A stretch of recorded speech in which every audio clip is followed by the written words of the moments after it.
Hi everyone, I'm John Williams. And I'm Rory Williams, and we're here in our historic Red Barn to taste a few wines with you. Oh, yes, we are.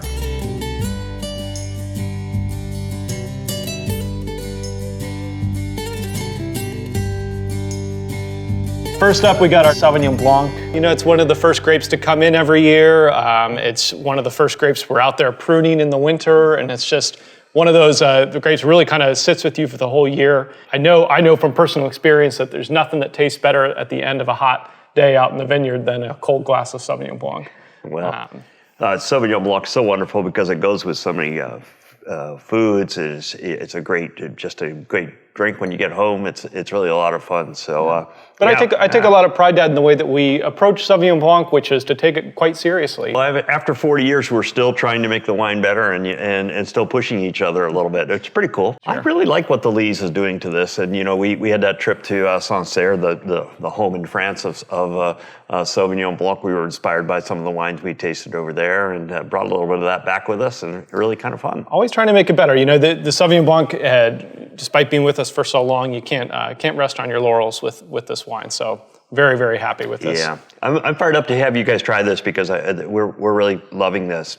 You know, I think it's kind of fun because there are two wines white wines made in the Loire Valley, and the very famous Sancerres, of course, but also a little bit of Chenin Blanc. The famous wines of Vouvray, Chenin Blanc, and there's not a lot of Chenin Blanc in the Napa Valley. You know, it's kind of funny. In 2015, we decided to get a little Chenin Blanc going right alongside where we grow most of our Sauvignon Blanc at, the Gallarn Vineyard. And just, you know, a couple acres of Chenin Blanc, so really just a small lot of wine. We thought, you know, two acres is just kind of an experimental amount. Well, that ended up being about a third of the acreage in Napa County. Chenin Blanc at this point is an extremely rare grape in Napa. Which is a little sad in a way because it was a historic part of the valley. I think when I got here it was more widely planted than Chardonnay. I remember I was looking at statistics. When I was 5 years old, there were still 1,000 acres of Chenin Blanc. Here and now they're like 5. Yeah, and now they're about 5. And so Chenin Blanc, we love this grape. It's very different than Sauvignon Blanc. Sauvignon Blanc, you know, with its very highly aromatic, that kind of lemony crispness to the wine.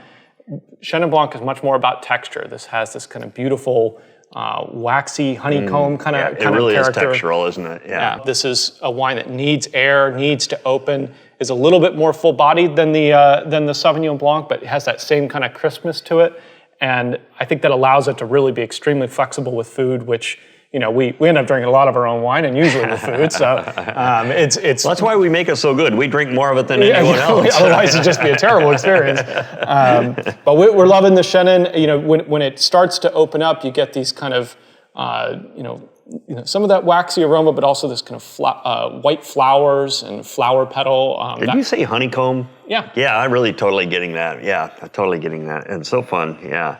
So I think this gives you two options, which is pretty cool. You know, it's a remarkable statistics here in the Napa Valley, home of Cabernet Sauvignon, and we love our Cabernet, don't get me wrong, but half of Frog's Leap production is white wine. We really love our white wines, and we take great pride in them, and this is a nice addition. I'm loving this. We're very excited to be back with this variety. You know, we never made it as a varietal wine before just a few years ago, but we're super happy to be sticking with it, and it's making a little bit of a comeback in California as well, which is extremely exciting. Lots of producers all over the state are rediscovering the joy of Chenin Blanc, and we're right there with them. I see the real problem with this wine, though.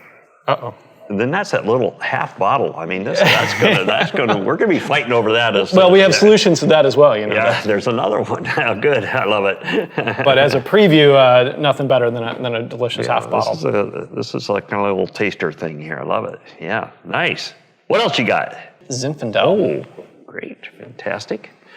You know, Zinfandel for me is all about that vibrancy, that exuberance, and that beautiful fruitiness that just seems to explode out of the glass. We always love to temper that with a little bit of finesse, you know, add some elegance to the wine, making sure we keep the alcohol levels low, the acidity levels high.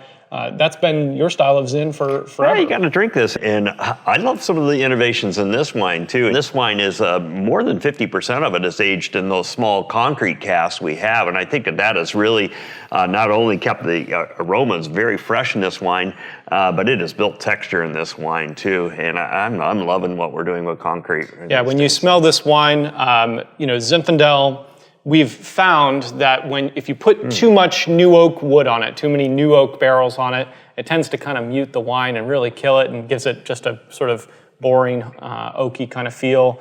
And then if you put it in barrels that are too old, it tends to mute it as well. And so just a few years ago, Dad, I'll give you full credit for this. I almost never do this, but I I'll know. give you full credit. I can't wait to hear. For coming up with an innovation of aging, instead of aging this wine in wood, aging it in small concrete vessels, which tends to preserve that kind of freshness of fruit, really tends to lock in that exuberance that we love about the wine. It takes that power and gives it finesse, gives it a delineation, and makes it something that we just love drinking. I love the freshness of this wine. I think the other thing that we do with this that's very exciting, and I'll give you a little credit on this one, that's that, we've always traditionally used a little Petite Sirah and Carignan in our Zinfandel blends, often to almost to the maximum level that we're allowed to. And I think that is a part of keeping our Zinfandel very fresh and lively. But we were having a problem of the Petite Sirah getting a little ripe before the Zinfandel was ripe, and I think you came up with the idea of saying, well, let's just hold on to it, and then we'll inject it. You want to explain? So we grow most of our Petite Sirah right around here near the winery in Rutherford.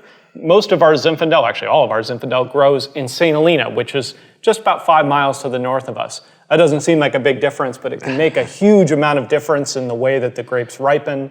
And we were finding that if we tried to wait for one variety or the other to try and pick them on the same day, they never quite lined up. So instead, we go in about a week before we start picking Zinfandel, and we pick all of the Petite Sirah all at once, and we hold it cold in tank, a cold soaking technique. And that just tends to bring out all the color and a lot of the richness and this kind of purple berry goodness out of Petite Sirah that we just love. It's the most intoxicating tank to look at and to smell. Mm-hmm. It is just this wonderful kind of brew that sits there waiting for the Zinfandel to get to its apex of fermentation. It gets to its hottest point of fermentation, and then the Petite Sirah is mixed in with the Zinfandel to finish its fermentation. And that just it tends to lock in both that kind of inky richness of the Petite Sirah while just using that to lock in all those beautiful fruity aromas of the Zinfandel and bringing that around to just something truly, synergistic. It's kind of alchemical in a way. The aromas on this wine are just really outrageous, really a lot of fun, and it's such a good drink. Yeah. But one more wine to go. And we got the big glass for this one. Oh, yeah. Can I pour? You may. Yeah. It's a big bottle, so I don't know if you can handle it. Well, the nice thing about this glass is we could probably do the whole bottle here. Yeah, you could probably fill the whole bottle in one glass. The country club pour is what we call that. When we talk about this classic aromatic profile of Rutherford Cabernet, this idea of Rutherford Dust, and everyone talks about this concept of terroir, but here we can taste terroir. We can smell and taste it, and it is just, this is classic. The way I like to explain that as well, Dad, is that, I grew up here in Rutherford. I grew up around Frogsley Cabernet. This wine smells like home to me. This smells like the Red Barn. It's, walking through the Red Barn as a little kid, it smells like walking next to the vines and that kind of smell you get. It's a beautiful rainy day here in Napa, and this feeling of welcome and softness and beautiful complexity really ties into the wine in a way that, for me, just brings me back home every time. We've all had those experiences in our life of scents and smells that literally pick us up and put us back in time and place.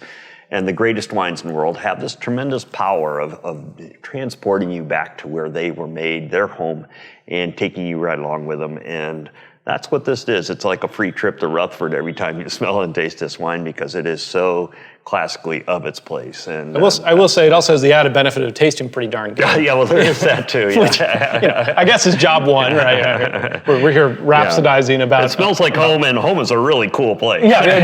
Home tastes good. Yeah, sorry, should point that out. Yeah. We hope you enjoy it. In the half bottle, it's a nice way of introducing this wine, which we are extremely happy with. And yeah, cheers. So here's a lineup of some of our most fun and interesting wines.